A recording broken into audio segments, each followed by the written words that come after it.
everyone. Welcome to Wilderness at Home. And we're really happy to have you start our week with this workshop. Wilderness at Home is a part of a series of programs organized by Science Gallery Bengaluru for its first pop-up, a digital pop-up exhibition, Phytopia. And Phytopia is all about exploring plants. And today we're honored and privileged to have with us Kush Sethi, who is an ecological gardener. Formerly trained in chemistry, he transitioned into urban ecology while working as a researcher in the Delhi Ridge. After spending a few years in the field, he started training himself in gardening and basics of botany. Inspired by resilient forest ecosystems, his practice seeks to understand problems in manicured urban horticulture formats and finding wilder, self sustainable approaches. In 2017, he started an independent practice, Hara Meat Company, to design urban landscapes and conduct nature based walking tours focusing on city ecosystems, design, and participatory knowledge creation. Considering that many of us were locked indoors during the pandemic, this workshop will teach you how to reconnect with nature. Who better to help you in this endeavor than an ecological gardener who wants more people to know about urban ecology? Over to you, Kush. As Komal mentioned, hi everyone. My name is Kush and I work in Delhi as a gardener. And I've been doing so since full time since 2017. And now I primarily design spaces and I design walk based experiences and education modules for young designers, particularly to introduce conversations around plants in the realm of design. And a lot of what I'm doing today has most of it is self-learned and through observation and exploring the city, and it's been as a response to just find answers to questions that I had about ecology and urban issues. Right after I was done with my masters, I came back to Delhi and I just started attending anything and everything that I could find, from talks, workshops, uh, climate marches, protests, tree plantation drives, and and the intent was just to understand what the landscape of uh, ecology was and opportunities were. And I realized that there were lots of conversations and debates around what the right plants were. If basically right versus wrong plants, who was doing it in the proper way in terms of citizen projects or governments, and people putting blame on each other. And I realized if I had to make any meaning of anything, um, I had to learn how to grow things myself first.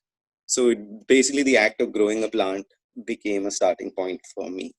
And since then, I would say that I started doing all kinds of projects and experiments. And now I would say that, let's say, if we are here today in this particular balcony, and it's not something that I've designed, it's a home garden of my neighbors downstairs. These are my cousins. I'll introduce them in a bit. And the point is that if we can look at small gardens, and if you look that there are levels and terraces everywhere around, if our gardens can be chemical free, if our gardens can be looked at as a set of very diverse plants that we'd like to grow, from flowering plants to food to uh, any kinds of exotics as well, but just in order to learn and to look at them as botanical laboratories in a way. And can we then, what all can we learn from them, and can we look at these small gardens as little pockets of green corridors that creatures can hop off and on as they pass through a city. Cool. I think now let me just introduce the idea of what we were trying to do here. Switch the camera view. The point was that in lockdown, because me and my cousin, we couldn't step out of the house, and both of us work in ecology and a lot of our work is in the field, we were trying to find ways to continue to, not feel depressed at home and be able to find ways to continue to interact with ecology. And yeah, so I'll just introduce you here. This is my cousin Karan, and he for the last 1.5 year he was working in Gujarat and Maharashtra, and he was working on sustainable livelihoods through beekeeping with low income farmers. And it's been a year since he's been back, but his sort of interest in bees is almost obsessive, and he can't seem to stop, and it's making him nervous now. Yeah, it's just he despite our neighborhood being fairly concrete with not too many trees and soil and flora, he's managed to spot beehives and two different types of bee species around, and it's a constant process. And what's also interesting is that on this floor, which is like a second floor, his room directly overlooks into this tree that came up. And I hope the video quality is fine. Yeah. And so from here, and he's literally been stalking the bees from the moment he spots bee, and he's going to track it till its hive. It's also fascinating that he then observes all the cycles of the hive as well, and from the time when bees will start to forage for honey and forage for nectar and pollen, to them multiplying the hive, and to also when they'll be wanting to abandon the hive and move on. And there are some examples that we wanted to show you. I'll just quickly bring it here, and should we come in the sunlight? Yeah. So these are two hives that Karan managed to find. Komal, am I audible and is everything okay? Yes, you're audible. Cool. It is good. So the hive on the left that you can see here is the first hive that Karan found. And like I said, these were abandoned hives, and Karan, from his experience in the field, suggested that bees don't really come and reclaim hives. And so there's these two lenses. One is this one that I've been really playing with and has helped me learn and explore a lot of the just creatures and plants around to a lot of depth, which is very interesting. And we'll keep mentioning these. And so, yeah, I'm going to attach this and help you see the lens a bit more closely.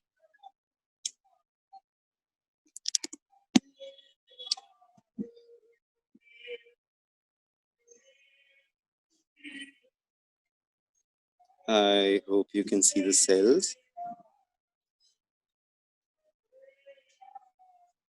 So this is the first hive that maybe Karan can tell you a bit more, which the tree that we were just looking at in front of the house is where Karan spotted it. This was the first hive.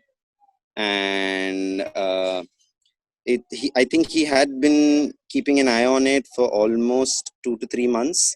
And he noticed that for some reason, the honeybee that was in it, which is called Apis florea, and we mentioned the link in the chat if you want to read up more on it, like seem to have left. And Karan says there are many reasons. Maybe he can tell you a bit more about that.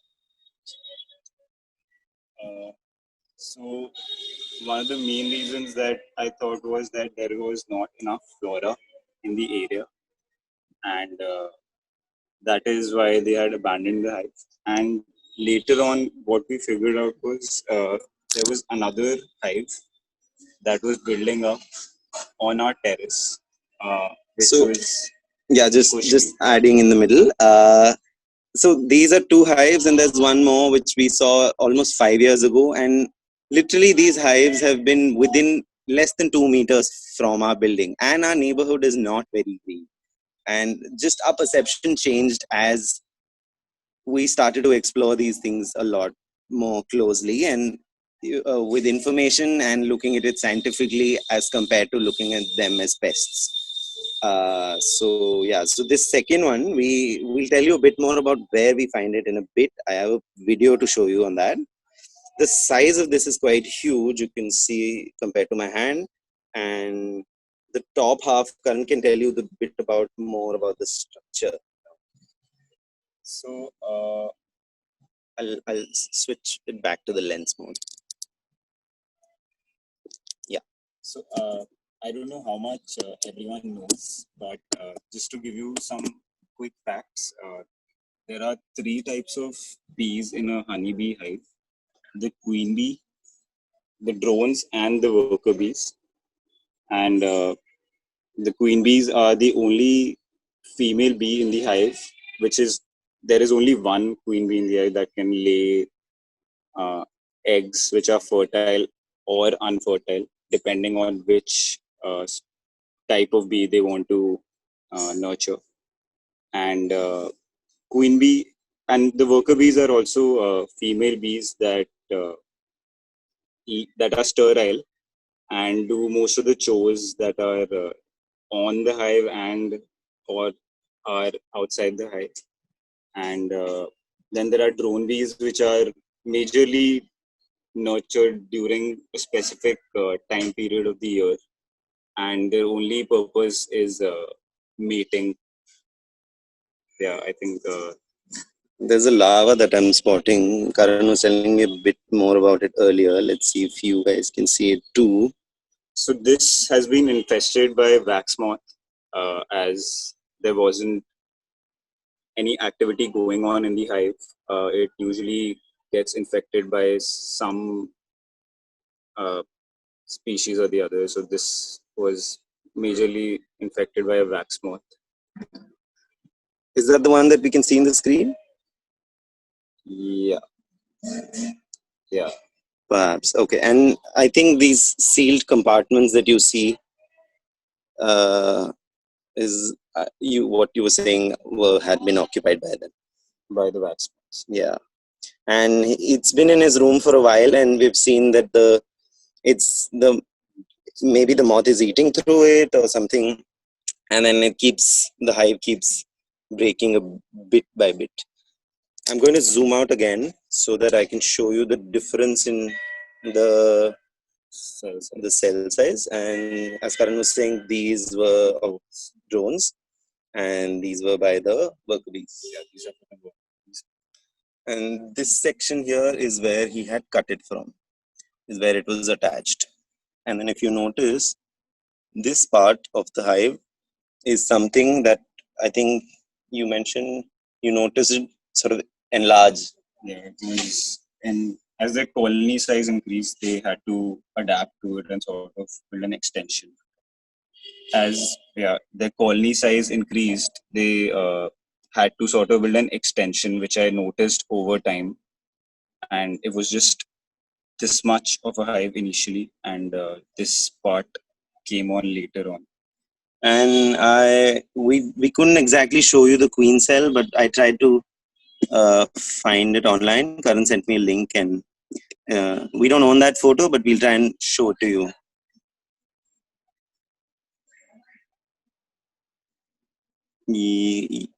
Komal, is it visible? Yes, it is. It is. Okay. So, and you want to tell them, explain about the cells? So usually the queen bee starts rearing a queen cell whenever its uh, egg cycle, laying cycle is sort of like it is going to stop laying eggs and has become a little old.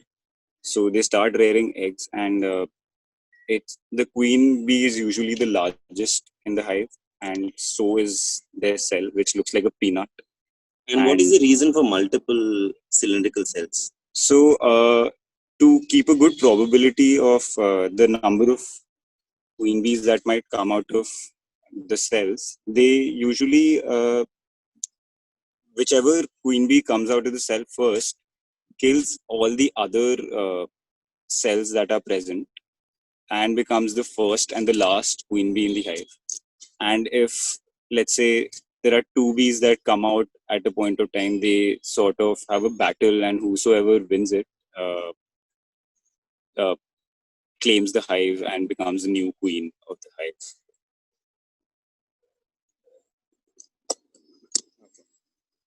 I'll switch this back. And what I also wanted to show you before is basically a close up. I hope the screen is still visible.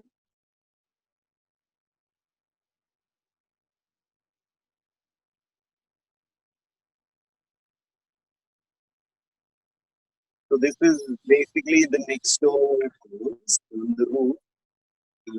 They have it's been rented out by the cable operator, TV cable operator, who has these piles and piles of all decided piles of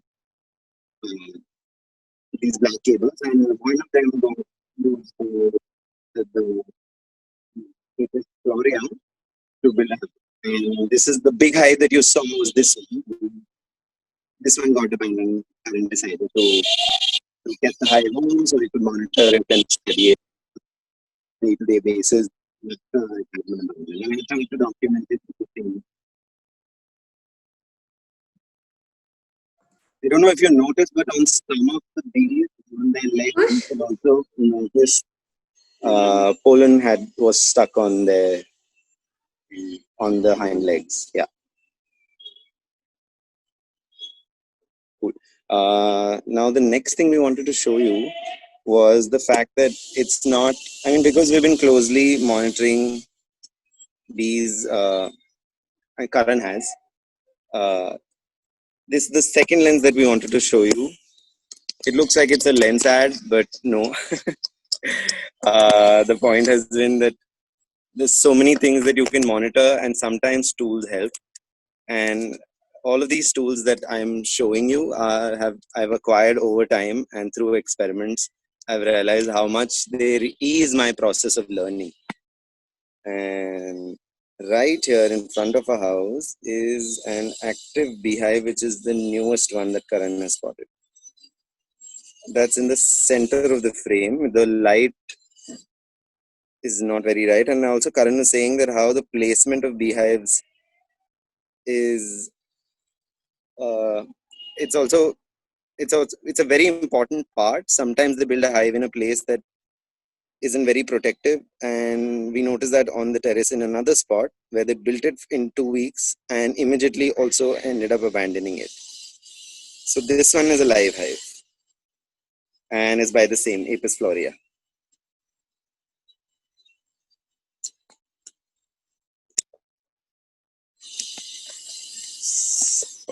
Sorry, pardon the shakiness. And as I'll just move a little bit in my balcony itself, if you spot here in a corner, I hope the focus is right, but that thing in the corner, I'll try and put my finger in the no, I can't put it. That thing in the corner, the little brown kind of structure, is a mud dauber wasp nest. I don't know much about it, but I ended up spotting it and identifying it for a client who were concerned about it, thinking that it was a termite nest and if they had to remove it or not.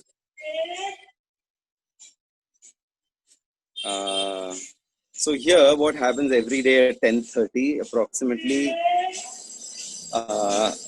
perhaps from the hive that's live, we get to see a lot of action in the garden, especially on this tulsi plant. And we did notice a few bees right now, and I think because now we are stalking them closely, they're not too active. Karan, can you see if you spot any? Yeah, I'm not sure if I'll be able to show you live, but if I'll just try and stay still so maybe you can spot some movement. There's some movement in this area, which is the Floria bee. So yeah, I mean, cutting to the chase, the point is, oh, there's a close one here. Yeah, the point being that over the years, through gardening and through literature, both me and Karan have realized that there are certain plants that provide better food for them, and that's just something I skipped talking about, is that Karan got into ecology by just working in the field with bees, and then bees got him interested into flowers, and then from flowers he got interested in learning about which plants and which trees were flowering at what time of the year. So just cycles of plants, and from there on, just and from the plants itself to then trying to understand how do you ameliorate and improve the soil to encourage flowering. So this organically you ended up realizing that everything is so interrelated that if you just start looking and start asking the right questions, there's so much you start to learn on your own. And even on this flower, this is a very common houseplant, snake plant, which is now in bloom, and the bees seem to like this flower as well. But in our experience in this balcony, which has a limited range of flora, Karan has said Tulsi being an annual flowering plant has been the most sort of successful. And one last thing that we wanted to spot here was this very common ornamental plant, which is a Dracaena, which is, I think, from somewhere between North and West Africa. It's a native habitat. But in India, I don't see it flowering. I don't see anything happening to it. It's just mostly grown as an ornamental plant. But uh, the interesting thing in this particular garden is that my aunt doesn't move the pots a lot, and things have been in their place for years. And that also tends to be, I don't know how, but uh, a good way to, maybe it looks like a safe investment in real estate to birds. That the plants are not being moved around a lot, they're stable, they're just growing, getting denser. So for the last 2-3 years, my aunt has noticed that a particular small bird comes and nests in it. And this year, Karan and I identified the nest. I mean, we identified the bird as being a red bulbul, red biscuit bulbul. And it's now, I mean, it hatched and left, but I'll try and see if I can show you the small nest here. So this is the nest, which is comprised of all kinds of small twigs, and it's woven quite nicely and has a lot of flat. Oh yeah, there's one last thing. So besides observing flora, Karan has also been experimenting with different things. One being, this is a common practice in bee farming, that you have to provide water for bees. And I've also noticed on my terrace that uh, if you don't put something in the water, the bees tend to drown. And Karan learned this through practice and observation, that he started to put small things in very little amount of water, so that bees can come land here, access water, and then fly back. And we have some documentation of it. We'll see if we have time, we'll play it in the video as well.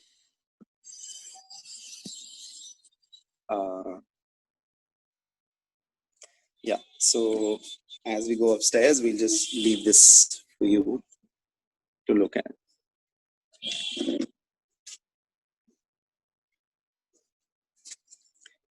This is just to highlight that all the flora that we've grown on the terrace, on balconies, has provided them a decent amount of nectar and pollen. And in spring especially, they tend to come back for more.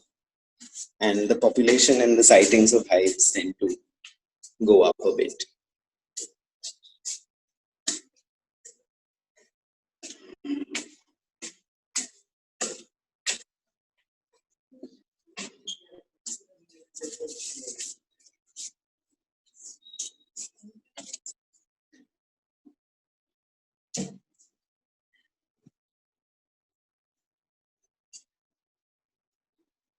So yeah, so this is the next floor that I walked to. This is my family's home, and we have 15 minutes left. So I'll try and showcase the next few bits, that things which are just experiments and things that we keep looking at and noticing. Walking from here, the first thing again with a lens I wanted to show you is just the fact that the concept of this will come up in the next workshop, is the basic idea of mulching and why it's nice, even for indoor plants, is that it keeps a lot of your soil more active, and uh, and just provides habitat to a lot more creatures who are going to till your soil, to work on it, to keep eating it, to break it down. And I'm not sure if we'll see them because I've moved the mulch a few times just to test. Let's hope they're still there.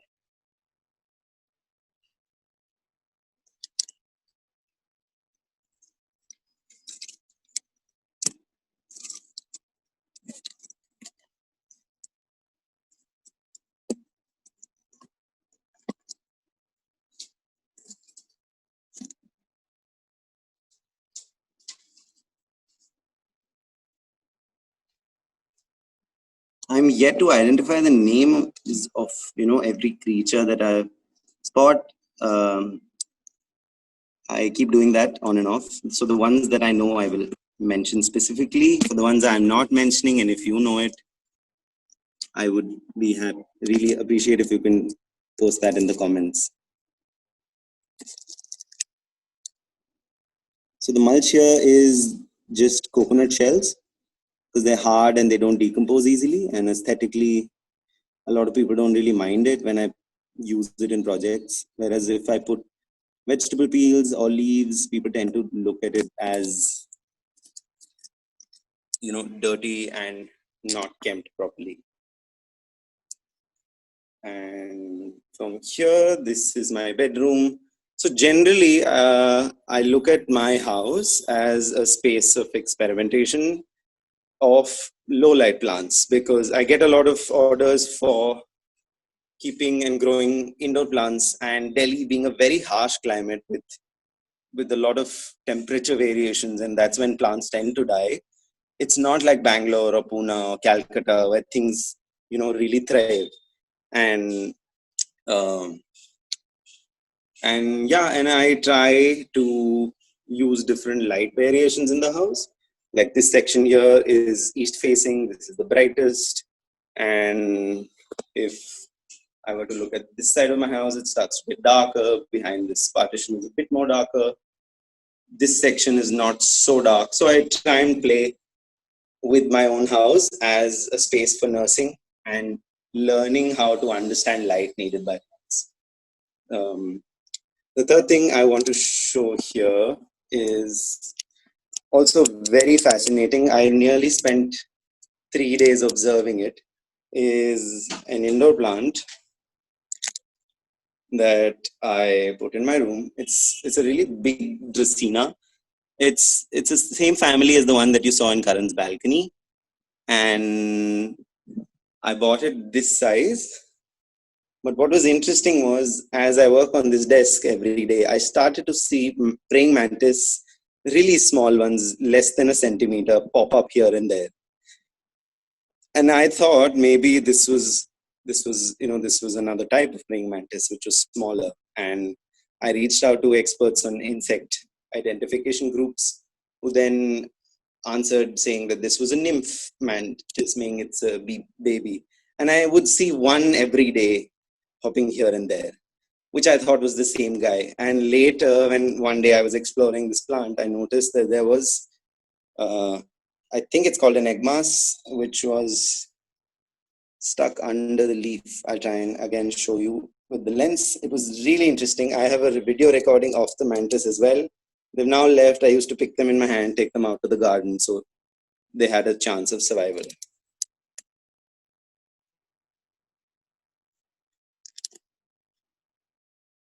So yeah, this is the underside of the leaf, and you can see that this strange looking structure is where the eggs were.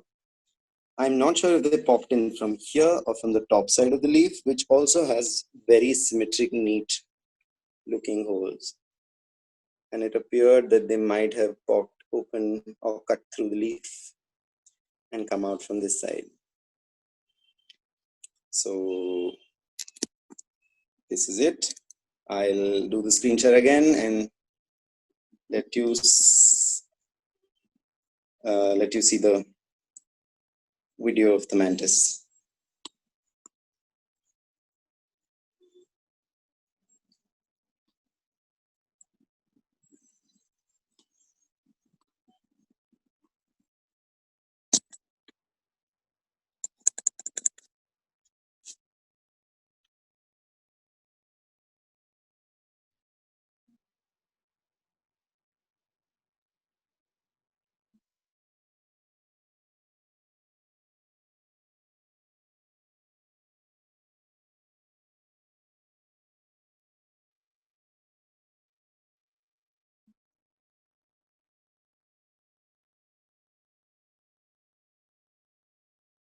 The audio is superimposed.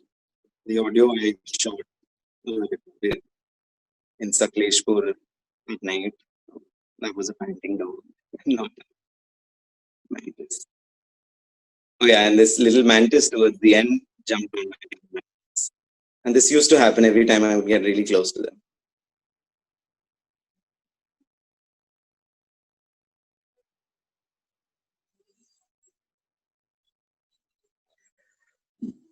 And from here, the last thing that I wanted to do was to come back indoors, show you a few things from the balcony, and get you to do a small exercise. I don't know how many of you already do it. I think we skipped it in the polls. I wanted to ask you if you regularly try and identify species that you see around you. I mean, there are some experts in the group who do this professionally, but for the others, if you've done, and if you used any apps or books or any kind of AI or reached out to experts trying to ask help for identifying plants or insects or birds per se. So yeah, we'll do that. And before that, I'll just quickly take you to the balcony. It's the same view, different level, some few different balcony plants. But what I wanted to focus on was, I don't want to talk about species that I'm seeing here. That is just an endless conversation. But what is also interesting is to see how plants grow and where do they grow. And again, I'm going to attach the lens because of my restriction of space. I am going to pretend that the lockdown is still active, and let's see with this tool if it can help us. Because quite often tree walks are always on foot. It's only birding tours for which you use binoculars and telescopes. And I'll just set the focus. Let's see if it's visible. Yeah. So this house is at least 50 meters away from our balcony. And those small little things that you see growing in front of the tank is the grass is called Egyptian crowfoot grass. I haven't identified it from a distance. I had identified it in person.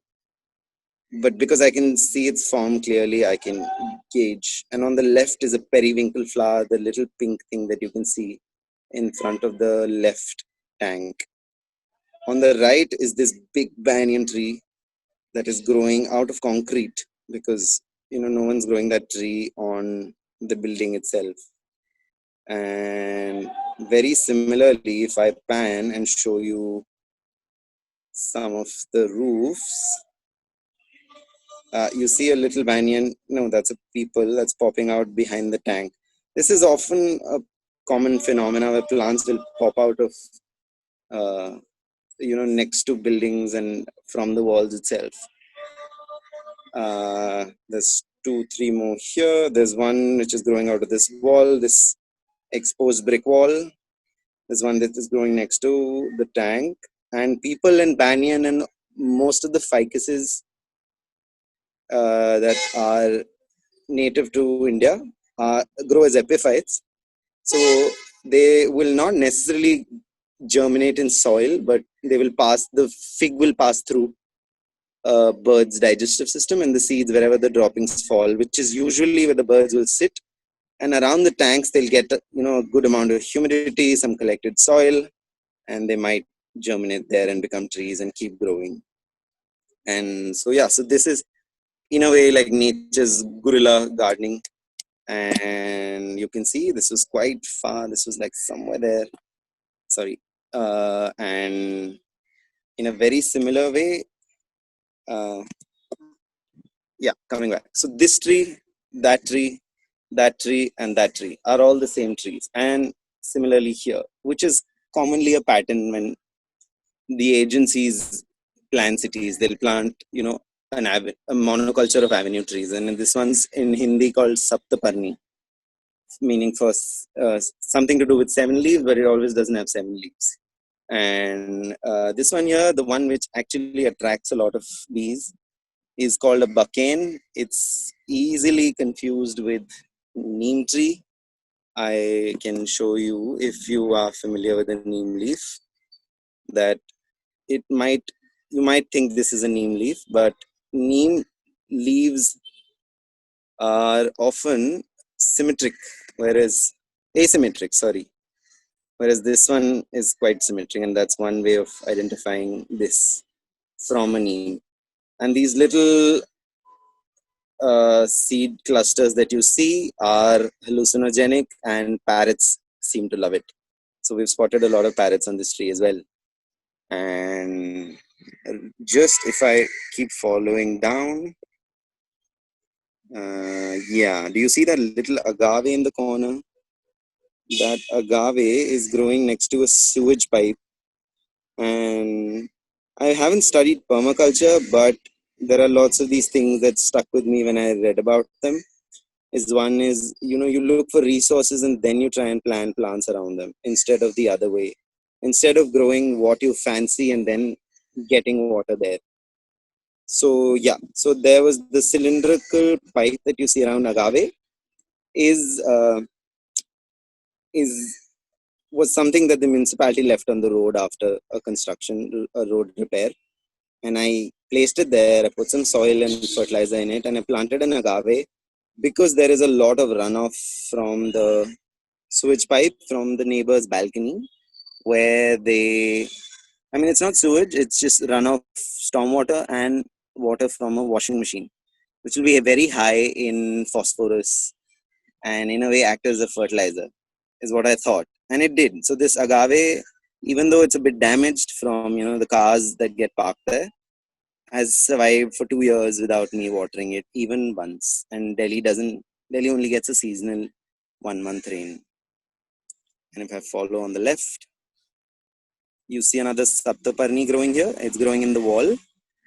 This is a tree that the agencies plant as well, but it's a common practice in people in middle class neighborhoods to, every time you see a new plant popping out of a wall or a crack in a corner, you uproot it. So this one I've been trying to protect, not advocate for it, but just secretly water it every time I get off my car. I have a big jar of a big can of water. And the other thing I do is, there are lots of cows that come by because there are gaushalas in this direction, and they will often people feed them kitchen waste, and they, because they're passing by, they're going to poop there. And from the dung that gets dried up, I without feeling disgusted, I try and find something to pick the dried cakes, and I throw it either in my agave or on the saptaparni. And in a way, for the last 2 years, they've been slowly getting water and fertilizer for free and growing there. I'm just checking the time. We're already at 11. There's one exercise that we were supposed to do. Komal, can we do it now or should we do it in the next session? Whenever you feel like, do you want to do it now before the next session? What do the participants want to try it? It was just a very quick exercise in just resources one can use to identify plants or things around. Participants, do let us know in the chat. Would you like to do the exercise? It will take no more than 5 minutes.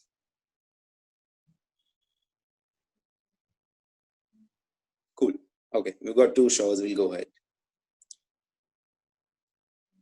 Starting with, besides the experts in the group, what has really helped me over the years is just, asking experts and asking enthusiasts for a series of books that I've accumulated.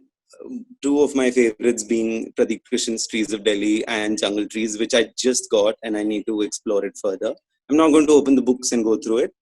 We put the names in the chat if you want to read more. And then I have some local field guides which you'll have to, figure out what's local to your area. This is Asolabati Sanctuary because Delhi is part of the Aravalli. So this has really helped me and it's quite concise with reptiles, birds, mammals, herbs and shrubs. And I use this a lot. I end up getting funny plant-based gifts, which are also, in fact, have a pretty decent information, a lot of which has been new to me. This one small book also mentioned in the list has helped me identify wild plants that are edible. And even though this is UK based, there's a lot of weeds that are pantropical and I've seen them here. So some of these bookmarks are the ones that I spot in Delhi. So I'll finish the book bit. And the next thing I was going to do is, how many of you use Google Lens to identify plants or creatures or birds? Like for birds, there are very good books already, field guides in which you can they help you identify which part of the country you're in, which time of the year you're in, and they'll really narrow down your options, and the books are perfect. And in terms of plants, I feel because it's such a big spectrum of ornamental plants, and region to region you don't get everything, and there'll be weeds which are hardly ever documented unless specifically in a book of weeds. So Google Lens really helps me a lot. I can see in the chat that a lot of you have already used it. For IDing, yes. People have used PlantSnap, PlantNet, and okay, eBird for birds. Yes, sure. Okay. So since everyone has already used it, I'm going to do it very quickly, just so that for those who haven't used it, because it might come in handy in the workshops later. I'll screen share and finish this off.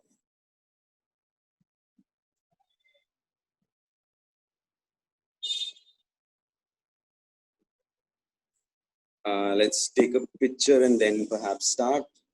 Let me see if I can do it for a plant that's not very common, or maybe a very common one. This is pretty common and obvious and distinct features. You go, you take a photo of it. Google Lens works on Android phones by default, but if you have an iPhone, you can download the Google Photos app, and then in your Google search tab, you'll get this button that I'm just going to press, this Google Lens logo, and then it can help you identify. Okay, this was pretty accurate. Adenium obesium, it was able to identify in one go. So this is for plants, but I've also noticed it works really well with insects as well, or at least it helps you gives you a starting point. And I don't have anything very peculiar here, but let's say this plant looks fairly ambiguous. I don't know how many of you can guess it right away. Let's see if Google can guess.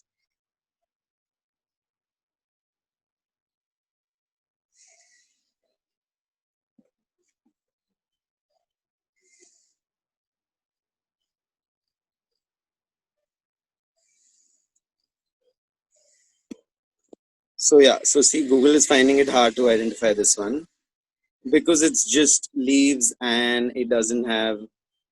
Okay, thinks it's coffee and vanilla wine and all kinds of replies, which is also what I wanted to show you that apps, although AI is good to use, but you really need to use an array of uh, and an array of options and opinions which come from books and apps and physically asking people or experts, and there are Facebook forums for those as well.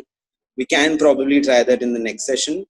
If anybody has any particular questions about plants that they want to identify or insects that they want to identify, I have seen very good groups for mushrooms.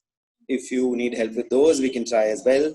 And yeah, I think we are good for the first session. And yeah, and I'll just ask you guys to, when we come back in the next session, the things that you might have gathered that you probably want to grow something in, have that collected together or spread it out on a table so that when we come back, you can perhaps switch on your camera and we can all see what what is the collection of things that we've all found, and accordingly we can collectively play and make something. Komal, do you have any questions? Participants, do you have any questions? Anything you'd like to ask before we start the 11:30 session?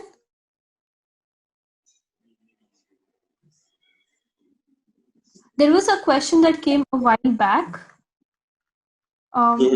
My internet was jittery, so it's not there in my chat anymore. If you could scroll up and see for it. Yeah, I'll do that. Can you please share the resources at the end? The internet seems a bit acting up. Okay.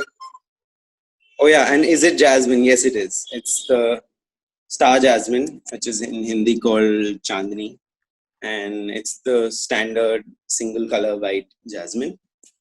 This is an answer for Nidhi Joshi.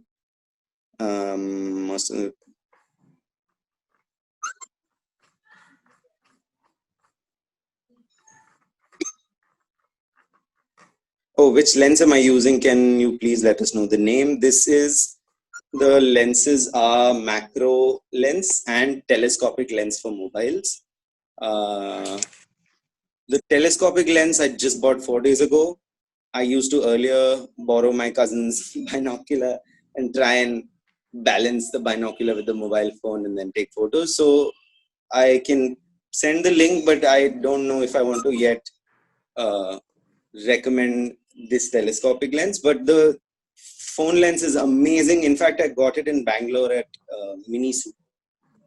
So yeah, you can buy it from Miniso, or the same ones are available on Amazon. Just look for macro lens for mobile phones, and don't go for the ones with too many lenses. There'll be options where they'll have fisheye lens, wide angle lens, and macro lens. Focus on the ones which is either only macro or has the largest or the most focused macro. Like, don't get so the other ones, fisheye and wide, are quite not really useful.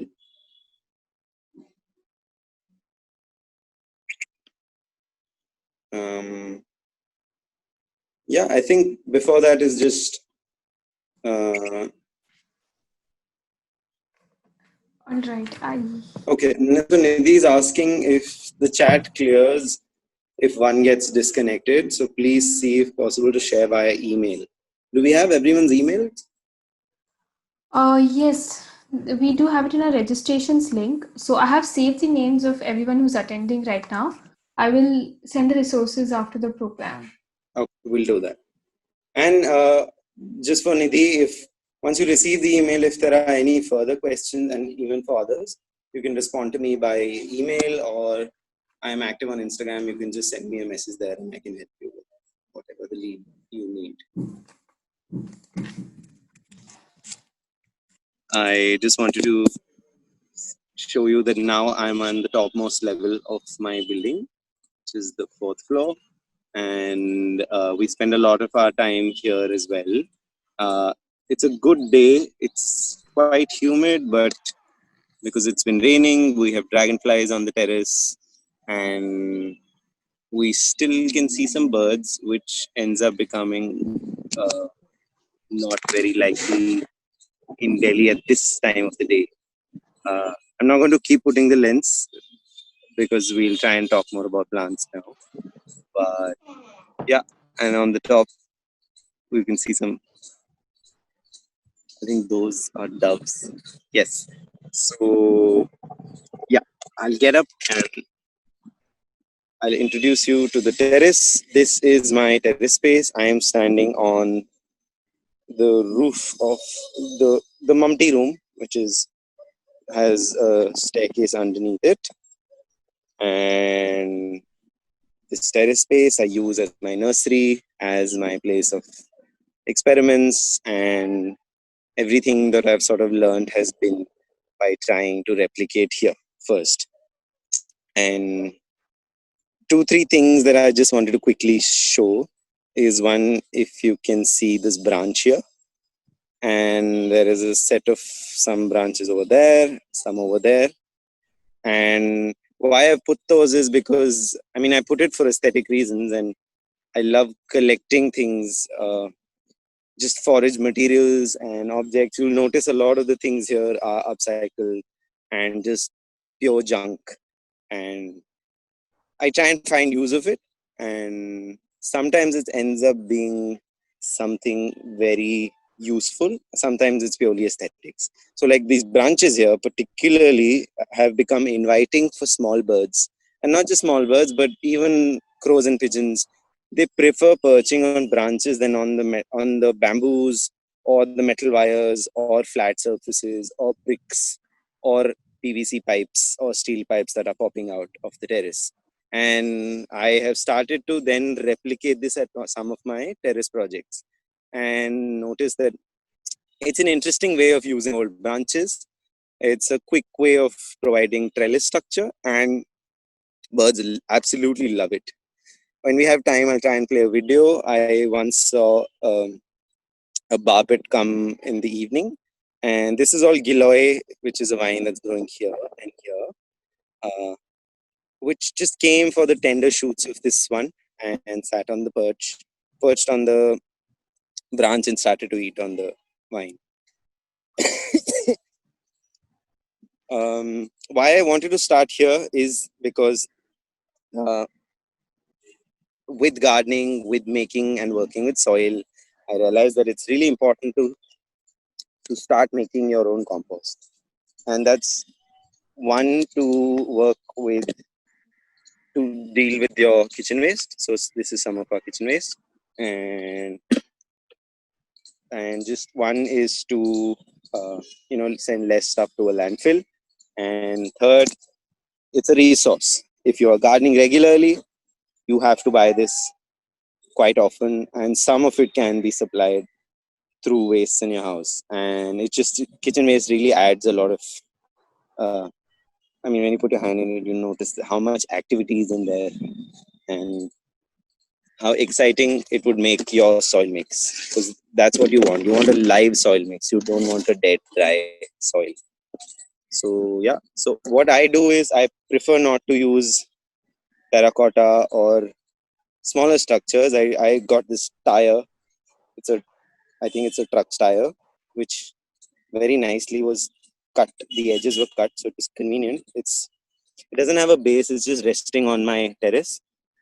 And yeah, I just add leaves here, and just all the kitchen waste, and it smells really nice. It's almost about to, it's a bit wet, but I don't pay attention to it, and it keeps happening. And I don't try and turn it into market quality compost. I use it as chunky as it is, and I just add it at the base of my pots. I'm going to explain that when we go down.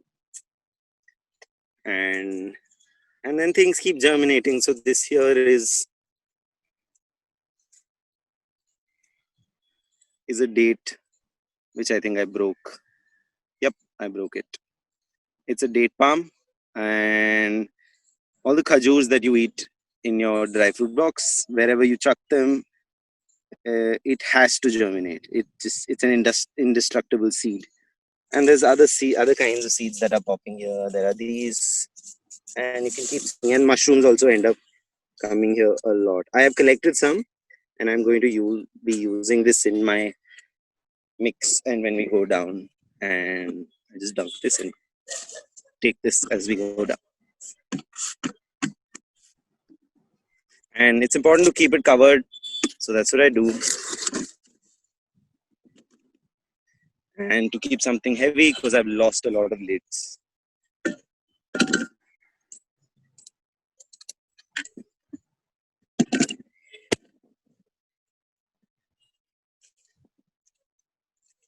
So yeah, so from here, let's go down and let's see what all is growing. And I am going to forage a few things you have already, and just give you a sense of how we can cut what we find and what all we can collect and how we can propagate it into a cluster.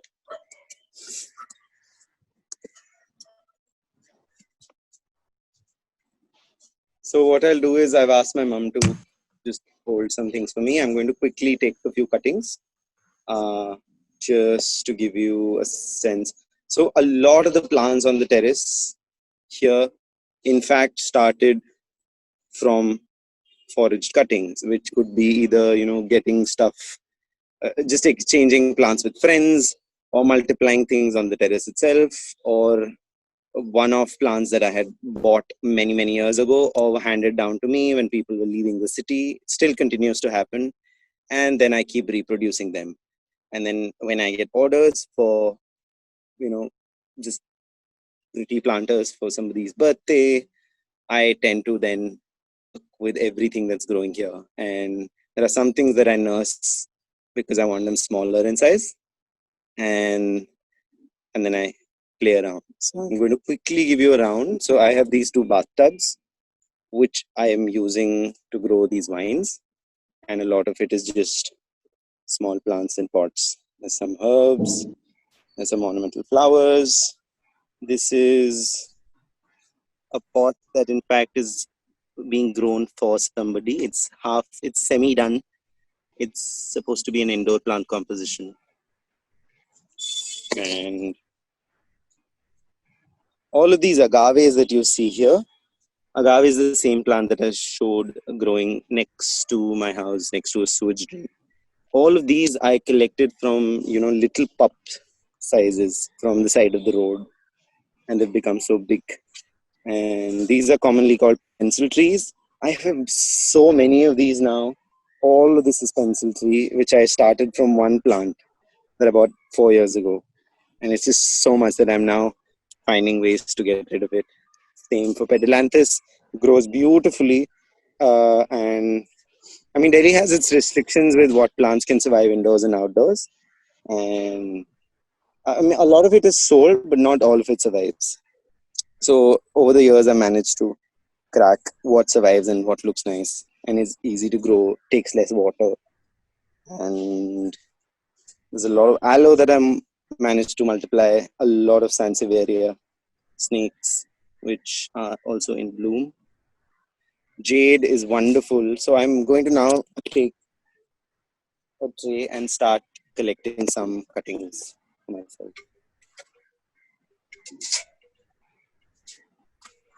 Or maybe I'll ask my mother for help. Yeah, second. Okay. Yes.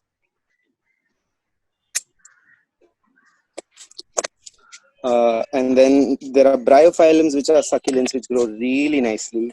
And If you notice closely, a lot of them are also pushing out roots. And if I cut it softly, it will come in my hand. Yep. And then it can be grown. So what I'm right now doing is foraging from my own terrace, and just to be able to show how some of these plants can be propagated.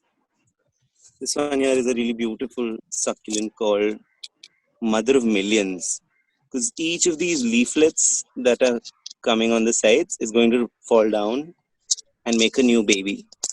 That's how all of these plants have grown. Because it's rained, the soil is really soft and I can easily pull these plants out. So I'm going to try and pull one out from here. And I just did. This is one more. I'll take a set of things so that when you guys do your own compositions, I also have something to do. And in the meantime, I can show you a variety of things. This is another succulent. I've forgotten its name. It starts with an L.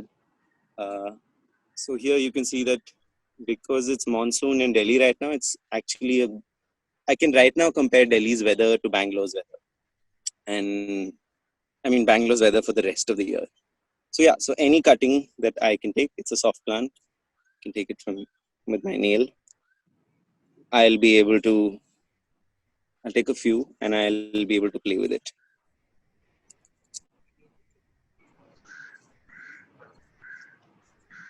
There's also some jade which I grew from cuttings. So I'll just see if I want to grow it as is.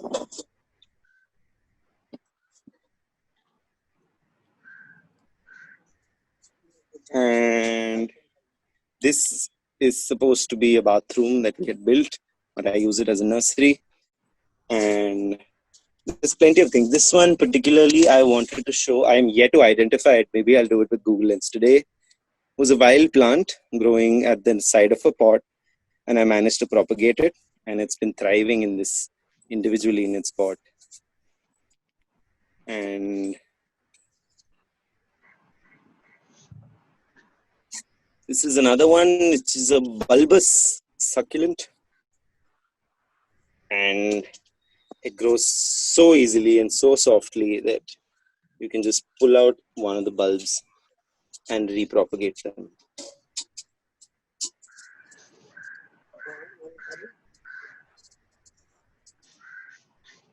And I'm placing these as well.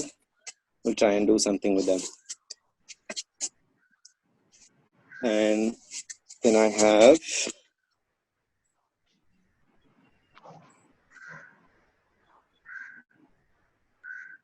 give me a second. I think I've dropped sweat on my phone screen. It's a really humid day.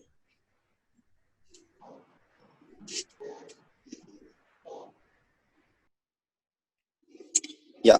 So these are purple hearts, or called Tradescantia, which I had just planted from cuttings to reproduce. Let's see if any of them have grown any. Not yet, but perhaps.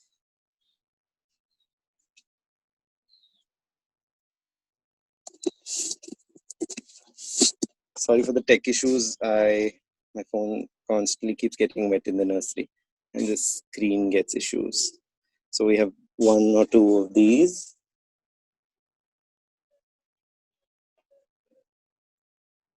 Yeah, we'll just get 2-3 more things and we'll head down with you guys.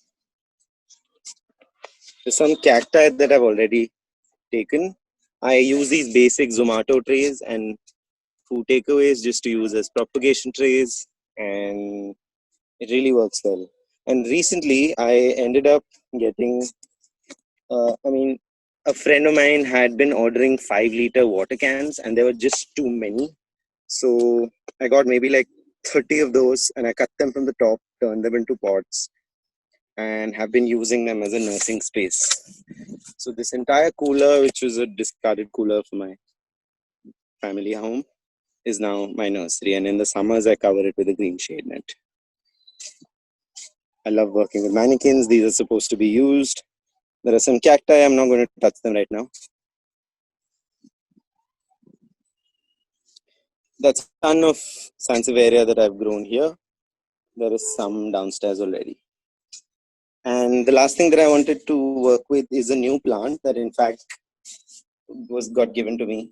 Is a calencho, and this friend of mine was moving cities, so she asked me to take them. And there are some. Oh, okay. Somebody's asked, how do I decide the arrangement of plants on the terrace? We will come to that. There's an exercise for it. I was planning that for indoor spaces, but the same exercise is applicable for anywhere, which is basically how do you understand light and water for your plants? And then you have to understand the space. And every terrace has to be designed differently. So for me, what I look at is the fact that a lot of plants should be in clusters, and it's important to grow a diversity of things. So you want some, if understand the movement of sun. The sun rises from there, goes up, and then sets in that side. So understand which are the shaded areas. So behind this tank is going to be shaded. All of this is for me shaded. And plus, because they're tanks, this area is generally cool. Because that section is covered with vines and the morning sun isn't that hot, anything I grow in those tubs acts and survives well. This side, on the other hand, gets a lot of sun. So the plants that I've chosen here, aloe, pedalanthus, pencil tree, they can take the brunt of Delhi's hot sun. Then there is a shed here. All these basket plants are completely in the shade. If I give them any little bit extra than they are used to, they will burn. And I try and not plan the terrace that it has to change a lot between seasons. And oh yeah, I can't identify this one, but today's a good day. We are getting a lot more creatures than we usually see. This is the same Dracaena from Karan's house downstairs, where the red-vented bulbul had made a nest. I don't see anything happening in mine. So yeah, to collection. Yeah, we were at Calencho. I'll collect 2 more and then we'll head down. So what I just did was uprooted a plant. Now I'll try and look for a smaller baby and maybe break the stem and try and regrow its roots.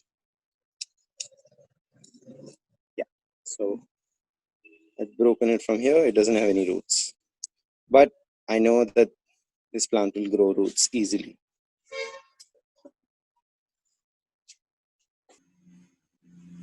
I wanted to do an exercise first. Maybe I think I've spoken enough, so maybe we can just start. I can start showing you how to make the soil first, and maybe we can do the whiteboard exercise, and then we can start preparing things.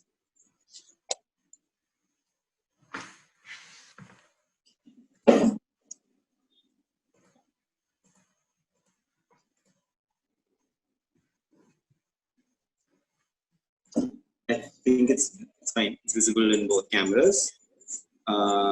What I like to make my soil with is a mix of materials, and you can mix it up with different kinds of uses.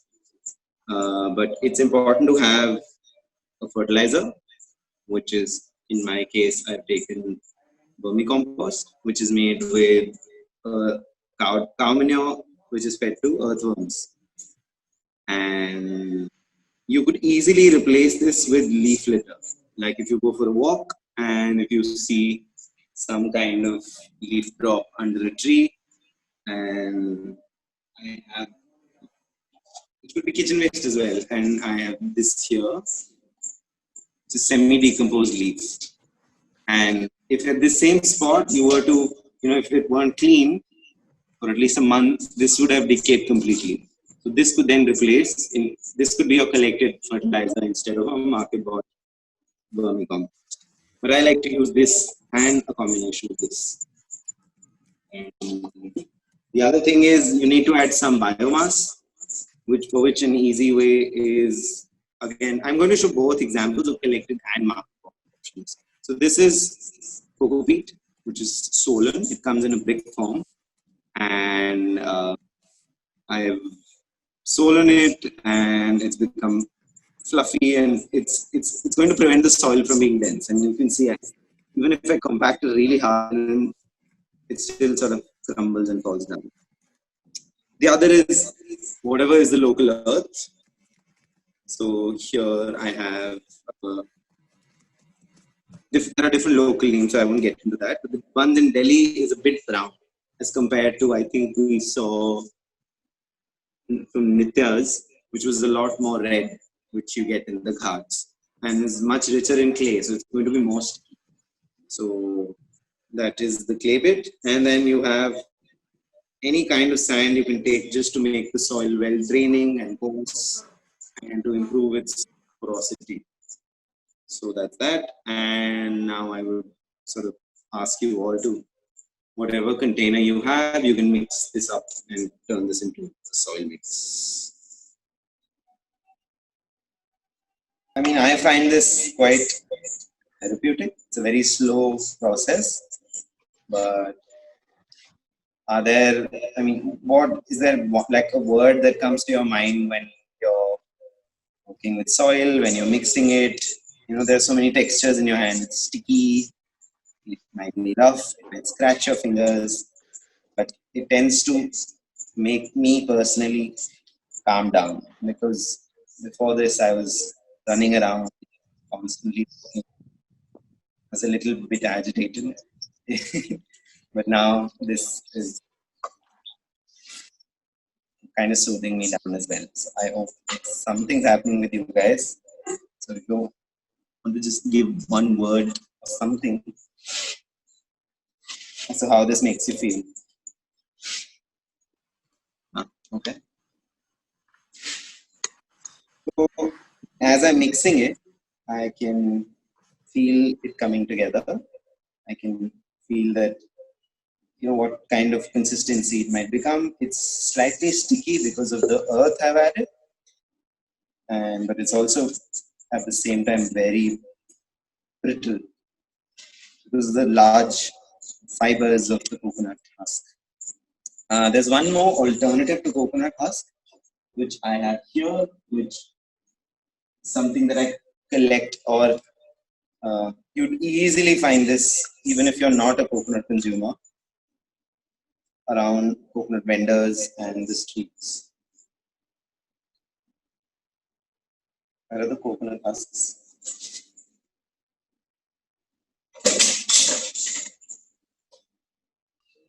Oh, I think I've left it somewhere, but this is one example. This is like one very small piece of coconut husk. But if you were to just work with this and not commercially bought coconut, and this is perfect. And it's a bit of a time-consuming exercise. This here is more, and you can just use a nice scissor and chop that down into your fiber that is slow decaying. So like cellulose in this case will last for a while in your soil and make the soil water retaining and make it eventually break down to become compost. So it's a future fertilizer. Okay, so Luna has Syngoniums, she has a flower which I can't identify. I think she also has a Vodilia and a marble money, perhaps. If you guys can identify your plants, please put that in the comments as well, like if you know what you've collected. So these are the chunky bits of coconut. I'm going to mix that in as well. Yeah, so I picked a random flowering wild plant. I really don't know if it'll propagate, but I just wanted to give it a try. With the root? Yeah, it has a root. Then it might survive. It's also a good season. So winters, generally for North India, which gets less rain, monsoon and Feb, March are a great time to propagate anything. You get the highest chance of survival. And if you're in Bangalore, every time except the summer would be a good time. So I'll just move this to the side. I have my soil ready.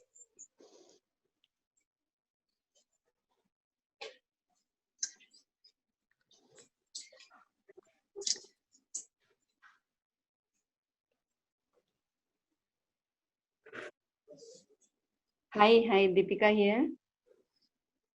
Yes. Hi, Kush. Hi. Actually, I was trying to. Actually, I'm not able to share my video through because I don't know how to convert it to from front video to camera to back real. So I'm just struggling with that. Anyway, but I want to ask you. I've been trying to sow quite many seeds, especially simple one, wheat or coriander or methi. I mean, I'm wondering whether these really require morning sun than evening sun. Is it something like that? And I even specially, okay, I'm just sorry, I'll divert a little, but especially tulsi I have tried. Tulsi, whenever I have put in the balcony, which facing west side, normally tulsi doesn't grow. If it's in a balcony which is east side, it grows better. I don't know. I mean, what connection? Yeah. I mean, it's a good question. I don't know if it's it's certain that the west sun is hotter. The setting sun is always hotter. Perhaps the tulsi plant doesn't want the intense hot sun, so that could be one of the reasons. But in terms of coriander seeds, I don't think they're going to prefer one kind of a sunlight because it's an edible crop which is grown in open cultivation in a land where you can't really control the sunlight, so it's getting the full sun that the region has to offer. So, but with tulsi, you may be right, and it could be your observation might be right. And if you really want to test it out, it would be interesting to buy two tulsis the next time and place them in the two sides simultaneously and then observe. All other parameters being same. Yeah, and you'll be able to sort of, you know, I was wondering with any other participant had this kind of any experience with tulsi. otherwise, I've noticed and tulsi comes in a couple of varieties. There's the holy tulsi, uh, the holy basil. There is a forest basil which is called Van tulsi, which has a broader leaf, and then there is the sham tulsi, which has a black stem. Out of which I've noticed the holy basil and the forest basil to be the more hardier species, and they survive much better. Mm-hmm. But I mean, they're annual plants, and we saw that in. But you're right. I mean, if I consider the plant that I saw downstairs, and it just clicked to me that on my floor we have a tulsi in the front, which is the east side, and we have a tulsi that my mom just planted, which is the west side. And because that side garden doesn't really, we never managed to grow anything over there. And the tulsi in the front is doing a lot better. So if I can read up more And I on it. think some of the plants which don't need much sunlight, generally I feel that they're okay with even west side. I don't know whether west side sun is hotter. I'm a geography teacher. I'm wondering, like I never thought of that. East side is.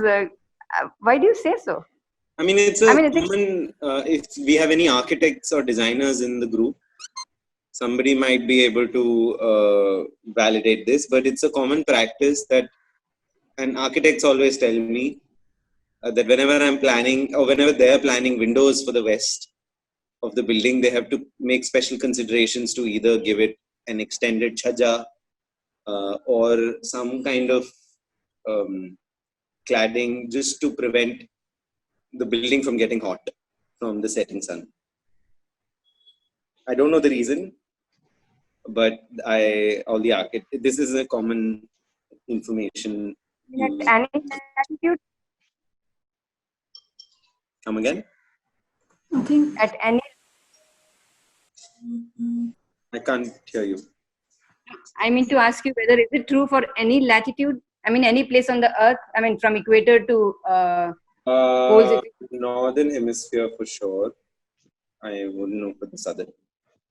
So it should be same actually, northern or southern. Anyway, Sorry? we'll just see. It should be same for northern or southern. It should not vary. Okay. Time varies. It's just the reverse of the time. I mean, summer and winter reverse there. But if it's summer, it's summer. It's summer in winter time when it is winter here. True. It should I not don't know affect. if it'll vary with latitude, but and also I don't know the reason, to be honest. It's just that it's I know it as a piece of information which I've accepted, but it's good that you question it, because now I'll go back and try and find out why it's said that. If architects follow that, there must be some practical implication. But it's good, and I mean now it makes me want to find out why. Komal, can we start the next? I'll just try and switch to a whiteboard. So I'm doing a very basic exercise. I am just trying to explain to you. So far, I've seen you. Oh, sorry. Yeah. Am I back online? Yes, I am. Yes. I've seen plastic containers. I've seen those one-time use plastic containers, and so did I see a coconut shell in one of those? So yeah, basically they were all containers. So I'm going to assume that there are some people who have containers which will have drainage, and some which will not have drainage, and we will try and cater to both of them, and then accordingly with what you have, we can then apply it. So I'll just sorry. Kush, just one question. Do I ask them how to use the whiteboard? No, I'm just quickly doodling. Okay. Yeah, I don't think we need to share. So let's say if we have a standard container, I'm assuming this is the shape of a container. This one scenario is if it has a drainage hole. And in that case, let's say this is a drainage hole over here. What you need to understand is that all plants want not to have a moist soil stay forever.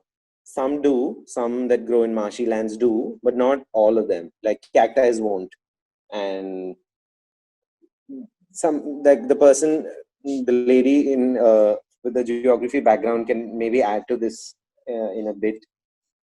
That based on what plants would have evolved in what kind of region is how they would have evolved to to work with water and to use water. And so yeah, so we have to assume for most plants we need some drainage, and so let's say that little hole is drainage. We need a small layer of, that's a really big layer, assume that's a very small one. This one can be either a flat stone or a series of stones. And think of this as bedrock. Actually not bedrock, but bedrock is under the water table, but here it's above the water table. And then you can add one layer of organic matter, and then you can put your soil mix, and then on the top you can have your plant.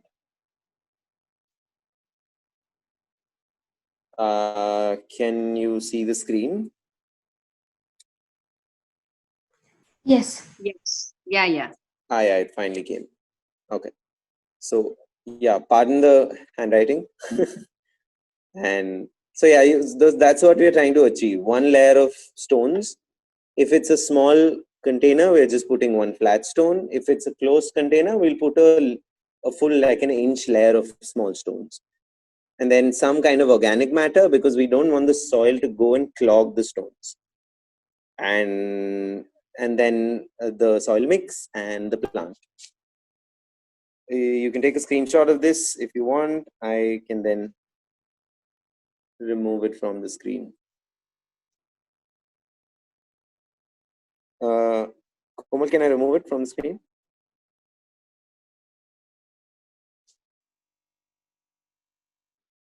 Sorry, I was taking a screenshot. I'm done. Okay. For You this, can maybe add it to the chat. yeah, I'll do.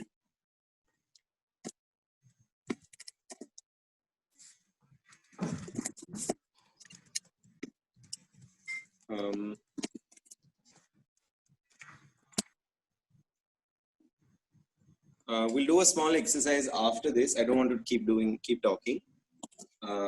Which is to understand the plants that you have collected, where it's a very small thing. You just have to ID them, which in this case, I can tell you that, one of them is a money plant, one of them is a syngonium, and just Google it and find out where it's native to.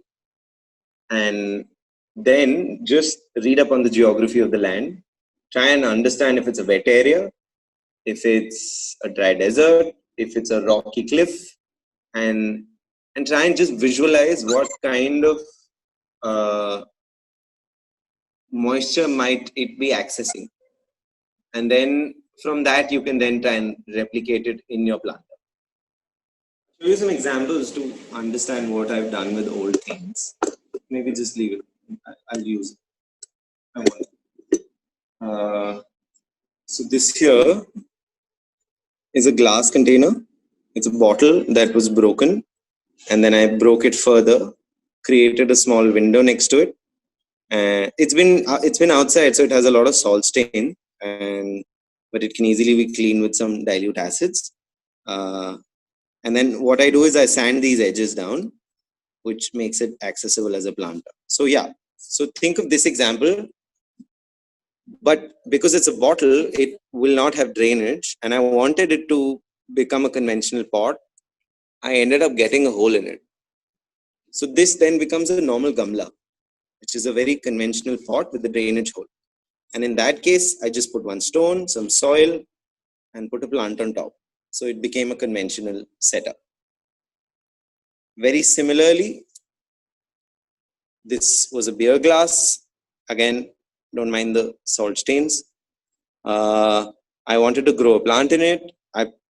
What I could have done is do those layerings. And in this one, I did a combination. I did a hole as well, so excess water can drain out. And then I did this set of stones, after which I put one layer of, if you can see some fibers here, which was the organic layer. And then we have the soil, and on top is the plant.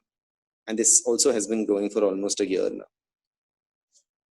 And the last example I quickly want to show you is if it was a truly closed container, which had no bottom access for drainage, such as this one. So this was, and I love playing with old objects. So this was somebody's terrarium that they had ordered from somewhere. It had been lying in the house for 3-4 years. And I wanted to grow something in it. And I found out that this plant was called alocasia, which I had foraged from Goa. And I got these little roots of which are called rhizomes. And I got them and I put them in my pots in Delhi, and they managed to grow.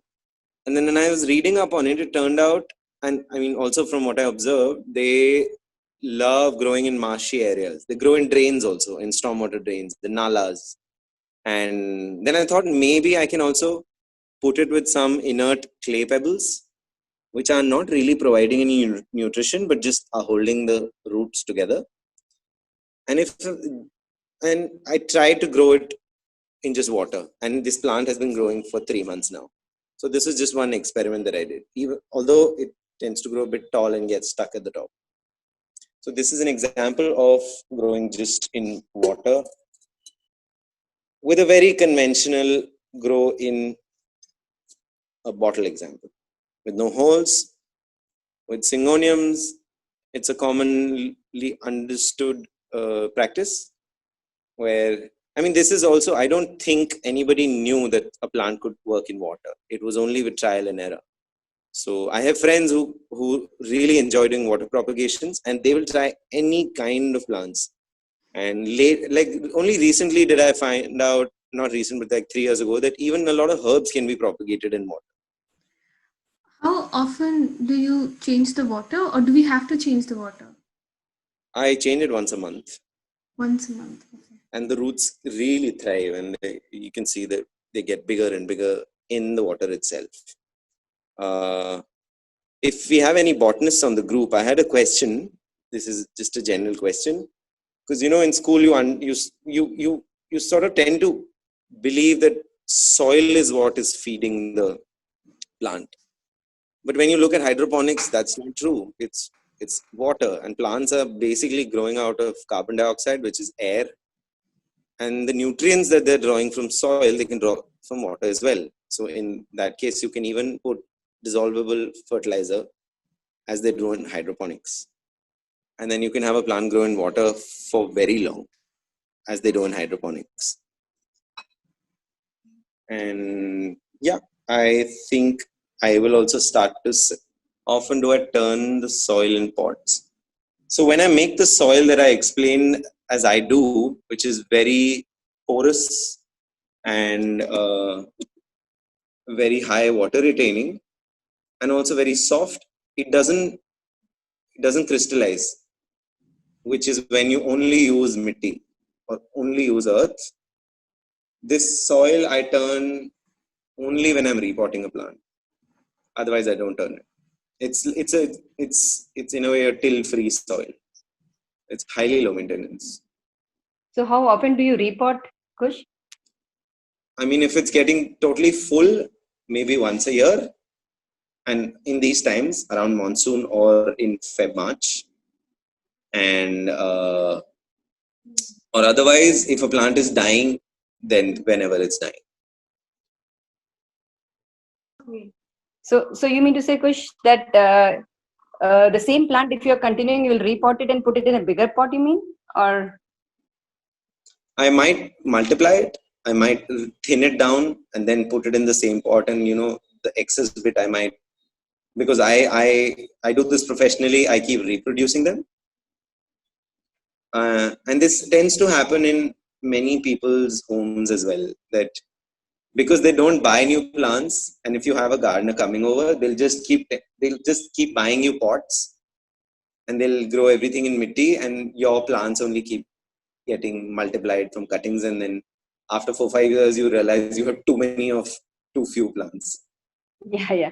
But if we are not doing that, and if I wish, how long a period can I leave a plant in the same pot without turning it? How long can I do that? You can easily leave it for 4-5 years if you don't do anything. What basically then happens is root bound.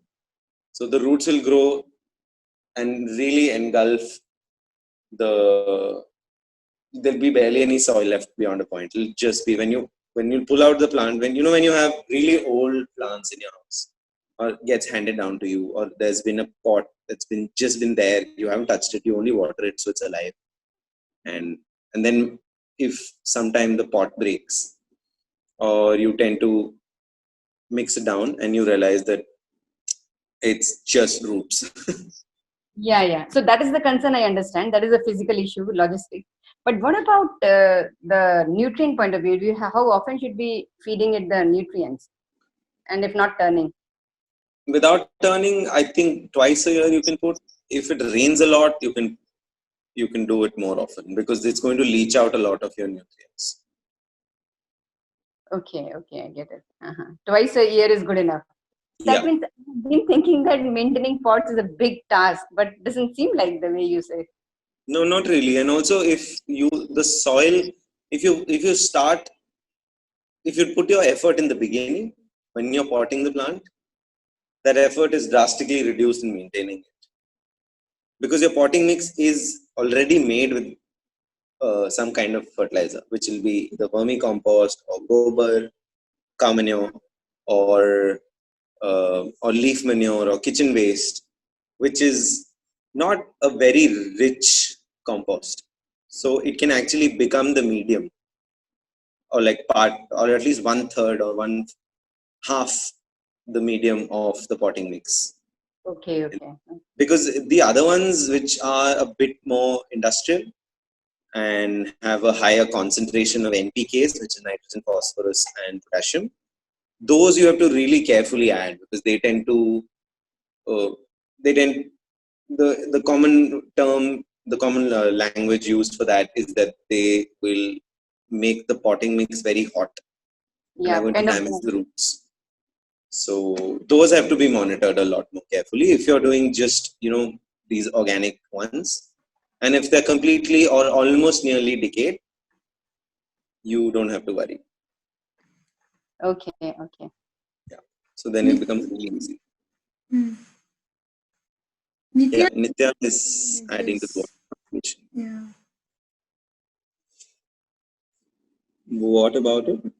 Nitya, do you want to turn on your mic and mention? Acha, this is a rosemary probably. Are you sharing a photo? She has shared 3 photos. She already has. Okay. Yeah. I've never tried.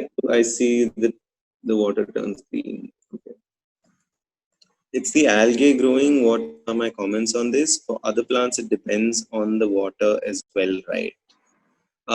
So see, if you're trying to propagate something, just if it's not a fully grown plant, there is a higher risk of algae growth, and because the bottom parts of the stem tend to rot, and that I think encourages these algal blooms, and whatever they're called. I don't know exactly if I'm using the right words. So just change the water more frequently. I would say at least like every week, once a week. So in this case, you have once a month is fine because it's an already grown plant and it's just growing further. Whereas if you're starting new roots, I think you will have to change it every week.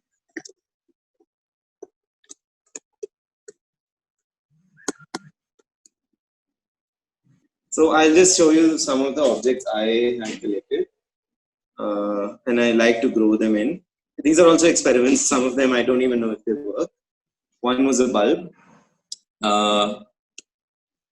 which I broke the ceramic on top, and there was these 2 metal pins on the side which I pulled out, and then I followed it with a filer. So it's clean and safe to access. Otherwise, it can also damage the plant if there's some shards of glass there. So this can very that old school idea of putting a string here and growing some water plants can work. I thought it would be interesting if I could perhaps grow some succulents in it, because it's an open terrarium in a way. It doesn't have access at the bottom, and if I could probably use another base and grow it as an off-center planter, that could be one possibility. Yeah, and parallelly, it could go on anything else. I have this ashtray. I could also rest it on the ashtray if it's a growing plant.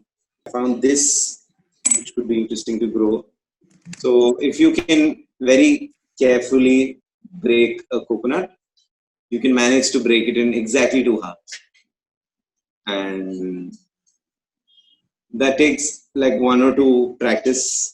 And then by the 3rd one, you'll be able to figure out how to knock it, to break it open, to ensure that it comes exact 2 halves. And one of the halves with the eyes, one of the eyes can be popped, and it's now it becomes a conventional planter with a drainage hole. Again, find a base for it. Let's say here, or a better looking one would be this itself, and you have a planter.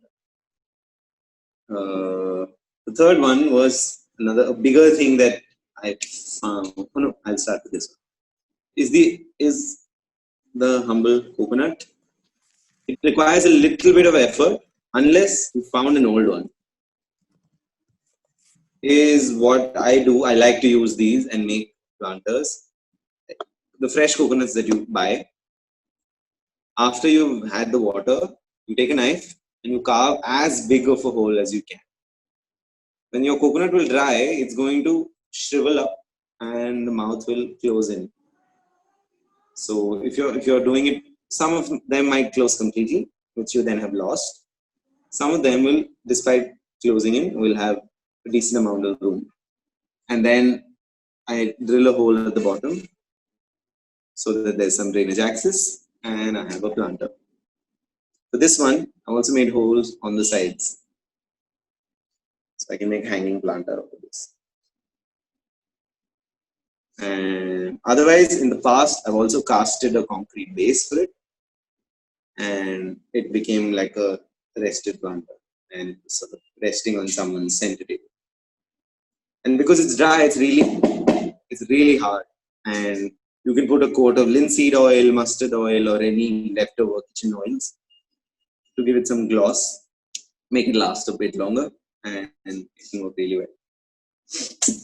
My last object that I found, which I can try and grow right now, is a broken and repaired WC tank's head, like the lid for it. And this is a really nice planter to grow succulents. All you have to do is find some way to close this off with a small stone, and you have a great small bonsai-like tree. Grow something. So I probably start with this guy, and I'll look for a stone. Are other people also doing some things on the side?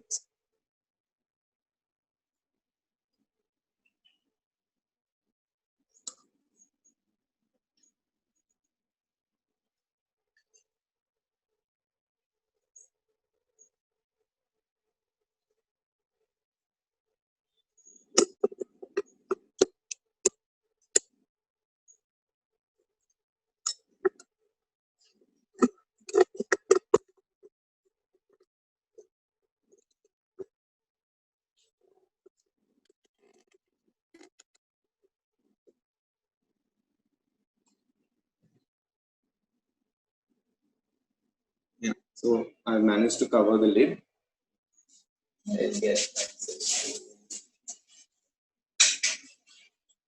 So the nicest way to put the best stones to cover these lids is, I find, broken terracotta, because it's also porous and it's not flat, it's uneven, so it's never going to really clog the drains. Or just coconut shells, you can break them and also use them. They're really hard and they're not going to really break down, and they can also go at the base.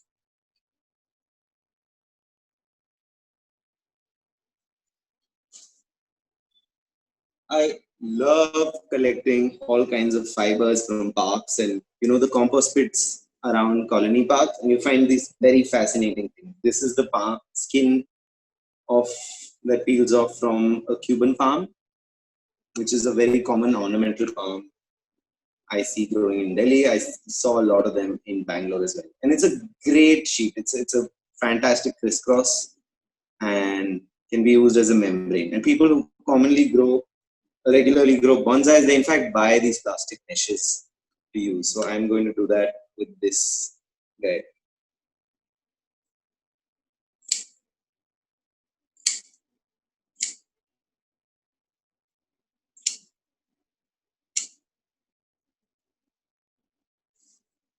And this here, I'm going to place it at the bottom.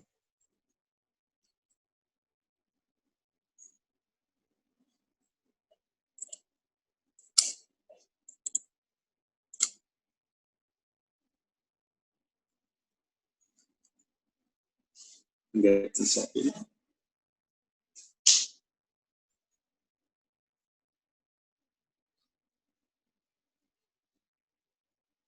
I'm going to pack the planter with the soil first, and then work around on how I want to compose my plants.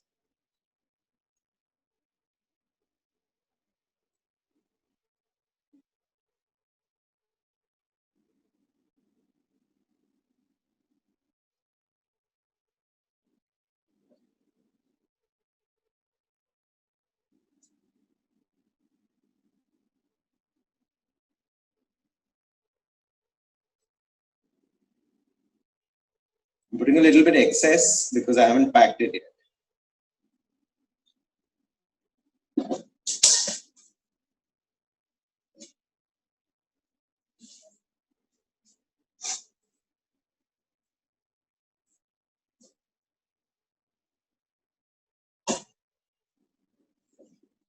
These are some of the collections from the roof.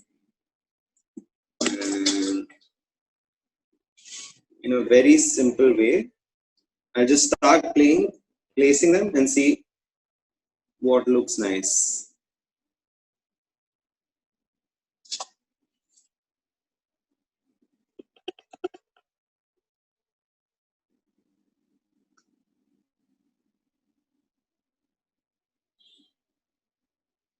Because it's such a shallow planter, it is going to be not firm on day one. But if you leave it for a month, the plants are really going to hold the soil quite firmly.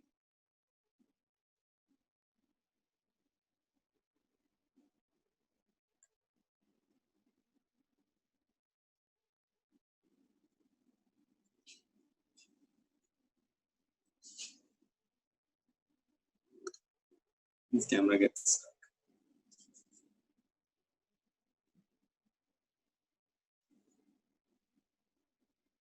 It's still stuck.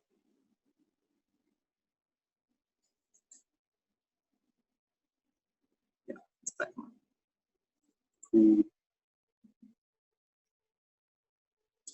And it's nice to mix it up and not put too much of one plant. So this is the mother millions. It's a crooked one, so I'm trying to put it sideways.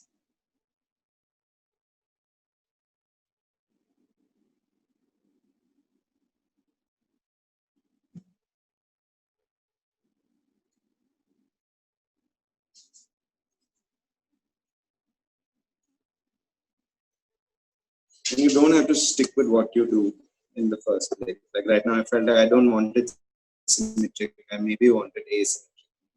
So I'm going to move the big plant onto the side.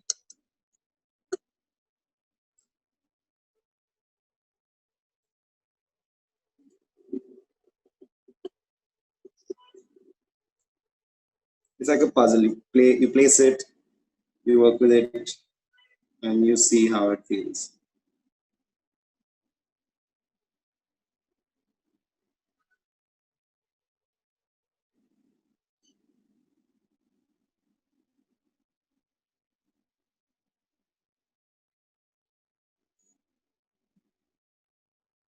And you don't have to pot the plant. You have to think of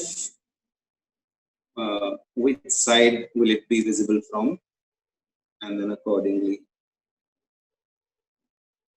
plan and pot.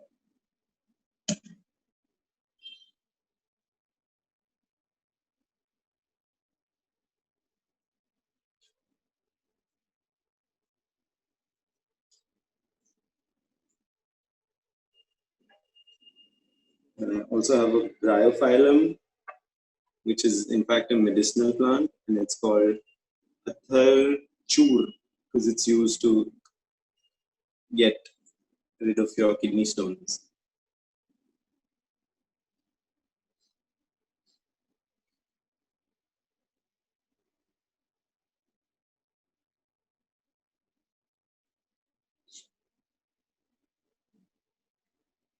Sorry. This is the third plant. This one is already growing a lot of roots, which are actually growing in the air, trying to reach the soil. And this and these are closely related.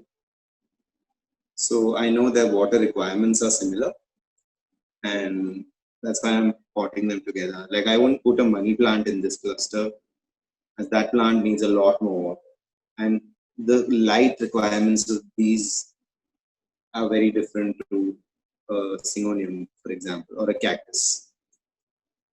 And if you see here, there are these little babies hopping, and that's how the plant propagates. So even in these flat trays, when you grow a bonsai, a succulent cluster, you only actually start to appreciate how it's going to take over time. But you can do your best when you pot it.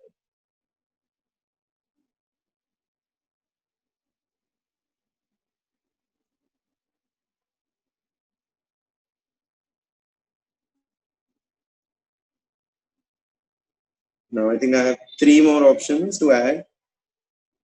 I will try not to pick very big versions.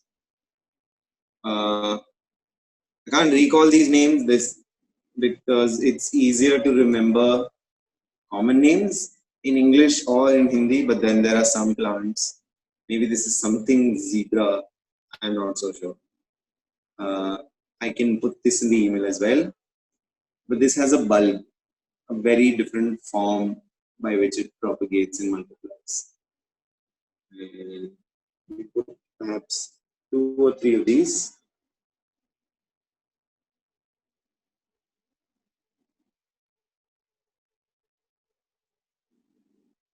Yeah, so I mean, I'm still not good with remembering Latin names unless a plant has a famous common name, and then that helps me remember the Latin name, is what I've noticed.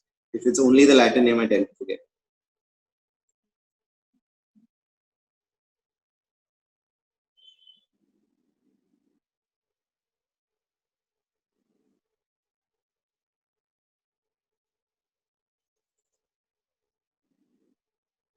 This is also interesting. Sometimes, like, because it was my mother, she ended up cutting the plant, like, in this X, in the Y shape. But I wasn't going to cut it like this. But now that I see, I find it more interesting than what I cut, and which was, a simple straight stem. So that's why I tend to find it interesting to work with collected objects or things that I didn't plan for. And it's a lot more, feels a lot more like a puzzle.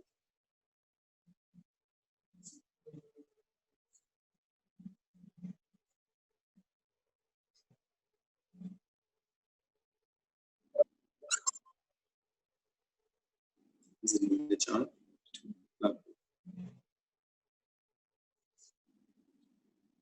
I think I'm almost done with this one. Oh, cool.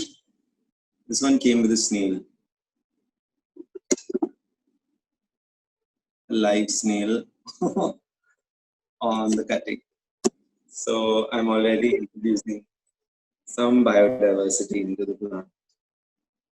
Despite it being an ornamental one, at least because our soil is chemical free and rich and diverse.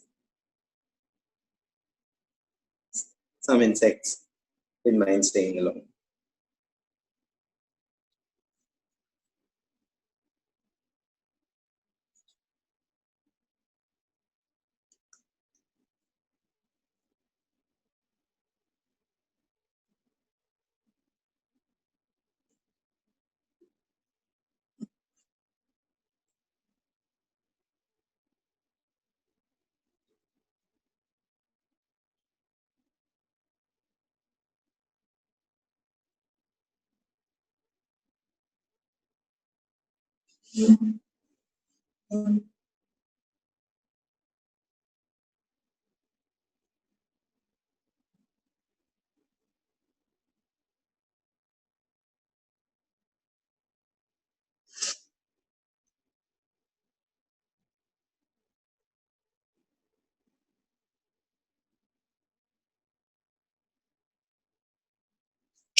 I'll quickly go and get some water.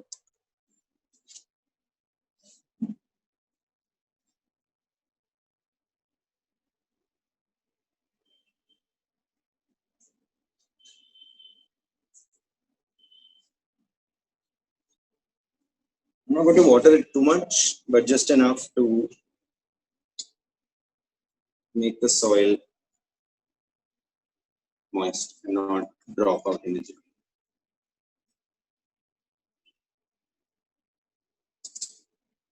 Cleaning and all can keep happening later.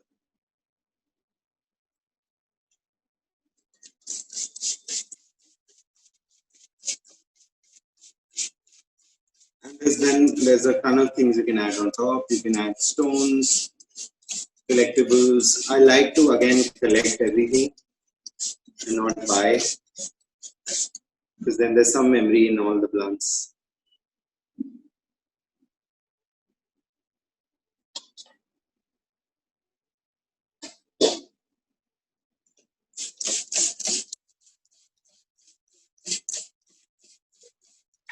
Kush, what is this spray? It's just water. Oh, okay. I'm reusing a Colin bottle. If sometimes permits, Komal says, I don't know whether possible to talk on pests, parasitic insects. Come again? Could we talk for some time on parasitic insects or pests? I mean, that's a whole different subject. It's a long chat based on what you're growing. And it could be simply spider mites if it's just flowers and ornamentals, or it could be aphids if it's a lot of food. And I tend to feel that despite any amount of insects in the garden, even if it's pests, I just refuse to add any synthetic chemicals. I'm okay to let the plants go if they have to. It's nature's way. But what happens is it's always a response to something. There either you have too many of certain kind growing at some point. Like with eggplants, I've noticed in Delhi, the temperature goes too hot for too long, or if the season is about to end, is when the plants get attacked. So it's either a response to them ending its life, or if there are too many pests about to happen, something else ends up coming as well to eat it. And I use a lot of homemade recipes, which is find everything that's strong and possibly medicinal and pungent in the kitchen, starting from some garden stuff like neem oil. If you don't have neem oil, neem leaves, onion peels, garlic peels, turmeric,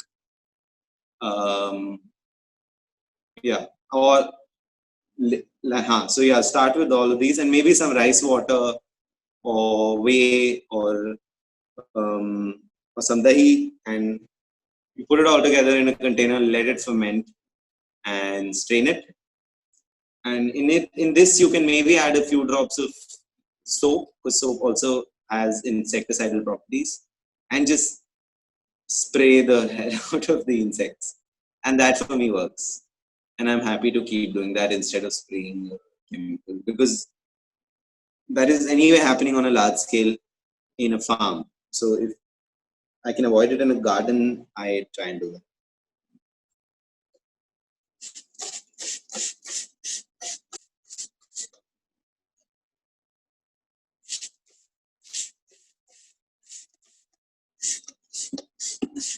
So I'm kind of done.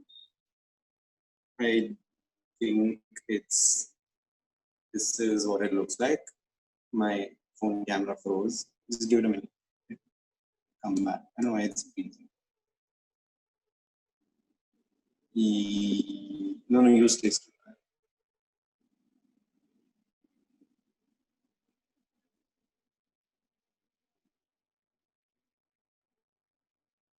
Wow, lovely.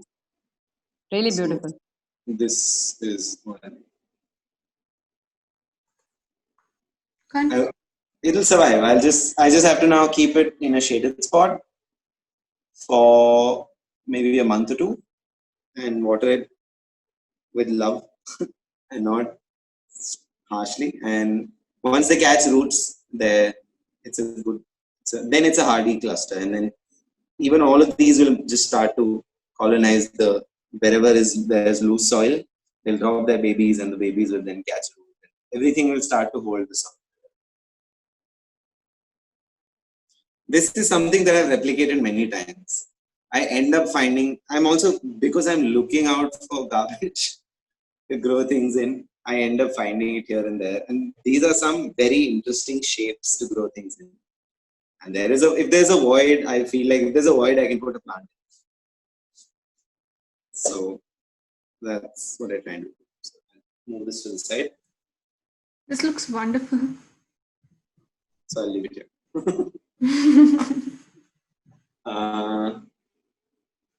Yeah, and then there's a million things that can be done. Nobody here found a bottle, but if you did, I can. One last thing I can quickly show is how I easily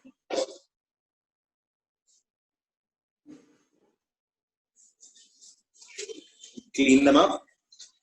And I've also noticed that the cheaper alcohol bottles have the most interesting shapes. So this is like a cheap whiskey. In Delhi, I always find them around parking lots. I don't know if drivers drink at night and leave it behind the car, and you'll end up spotting. The simplest thing is get rid of the branding and then let the bottle show itself. Just before this call, you fill it with water.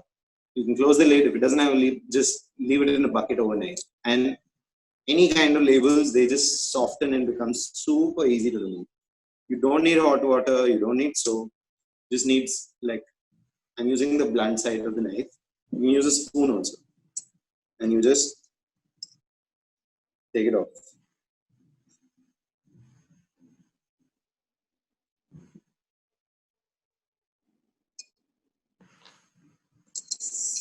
Very softly it comes off. If it doesn't, put it back in the water and water will do the job. You don't have to use products. So this side needs a little bit more, just maybe perhaps 4-5 hours of more soaking. It will be done. For the sake of this workshop, let's assume as good as this side also got clean. The next thing, remove. On a lot of liquor bottles, you'll see these bottle caps. I am using my army knife. It has a very interesting. I look like I'm selling. I have a hardware store and I sell products. I am using the saw setting of it. You can easily use any knife which has teeth, and I'll pick this up, put it here safely, and I start cutting.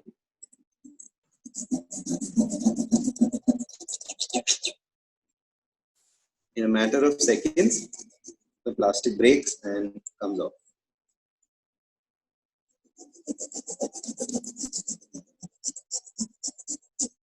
When you're using any kinds of tools, you have to make sure you're either good with tools or just do it very carefully or ask someone else to do it.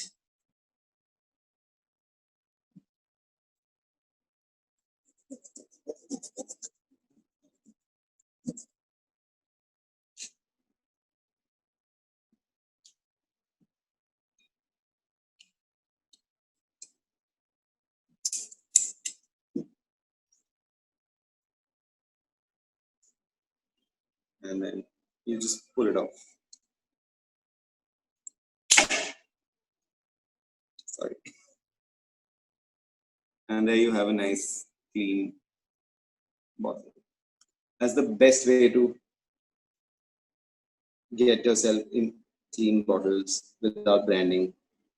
And then you can put the most common ones are syngoniums, the entire family of money plants, and this one we don't have enough time, or I would have shown you how to do it.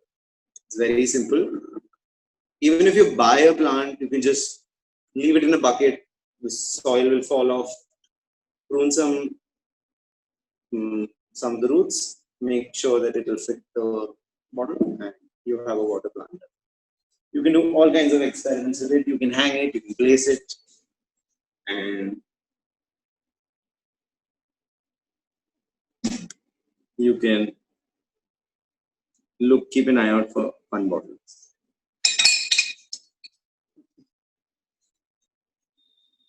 I think I've Is said that a everything. face? It's an Old Monk special edition bottle. It's the Old Monk guy. Ah, okay. This But time, this brand had a ton of branding. It had these metal necks. It had some branding over here. It had stickers at the back. It was just had too much on it. These glassware only come out nicely when you clean them up. yeah. Anybody has anything to add? Ask. No, I would just say that I feel like trying these bottles now. That Kush has shown so many examples, and this commode tank was a real awesome example. And there's many things. There's one last example that I can show. It's not really a live plant, but because what I am doing is I'm just going into green spaces. I'm learning in reverse. I'm trying to find out things that fascinate me. I'm trying to find out what they are, what the science behind them is, why are they there, and what is the form that I'm looking at. So in this case, and I also have these periods where I get fascinated by different things. This was a time when I was really fascinated by dry objects. And I thought, how do I work with them? And my house had just undergone renovation. There was a lot of excess hardware in the house, which was left behind. And a lot of it was this wire that you see, this wire, which is called a GI wire. It's very flexible. You can do anything with it. You just need this wire and a pair of pliers. And you can mold it and you can do all kinds of crazy. So I ended up making these to actually add to small planters when I used to go for pop-ups and just add a little bit of story. So this is a stone that I collected from one of the forest walks that when I was a researcher. These little pods, these yellow ones, these are pods of an invasive tree that again grows in the forest in Delhi called the Vilaiti keeper in Hindi. And this guy here is a wild almond pod. And yeah, so there's many such things. There's some wheat in it. There's a jungle jalebi. Twisted, the small simple wires are twisted around these dry plants to make it look like something. And one day when I was done with making many, I put them together and I thought, oh, they look nice just as is. So this became something as well. Fair amount of people have stuck, and I hope there were things that you learned and it was engaging for you. And perhaps you'll now be encouraged to try some things, to look at plants in a different way, or at least start or want to ask questions, which was the motive that I was trying to achieve. In fact, I had been thinking. For any questions anytime on WhatsApp, on Instagram or email. Yeah, sure. In fact, I would say that I had been thinking of extending my chota sa balcony garden. Now I got a little more courage to do it. Thanks a lot, Kush, for that. You're welcome.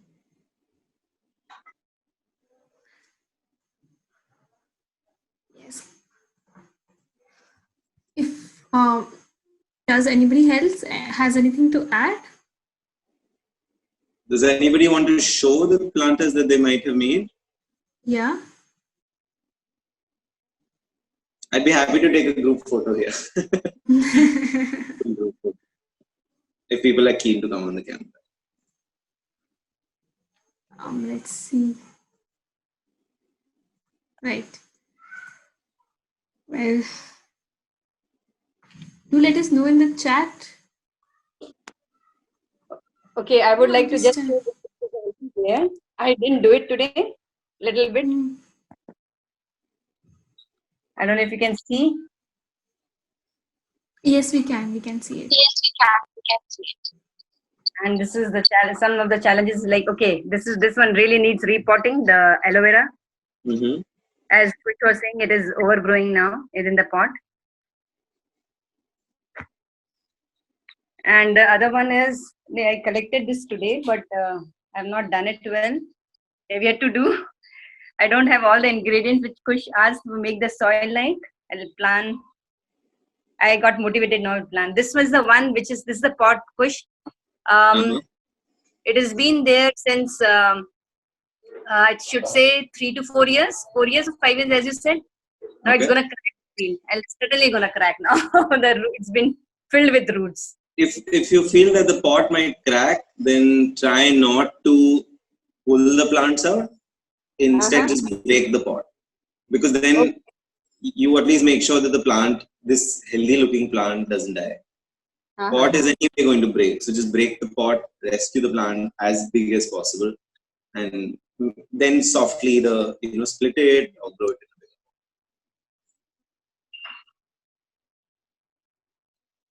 Okay. In fact, my mother-in-law does a great thing because anybody wants it, so we take out some of the bulbs out of it and kind of distribute.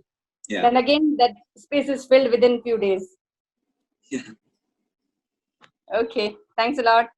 You're welcome. Well, I had a wonderful time. I hope everyone had a wonderful time too. Thank you so much, Kush, for joining us and taking us all through this wonderful journey. And to all the participants, thank you for joining us as well. We hope you enjoyed the session. Please fill in the feedback form that I've shared in the group.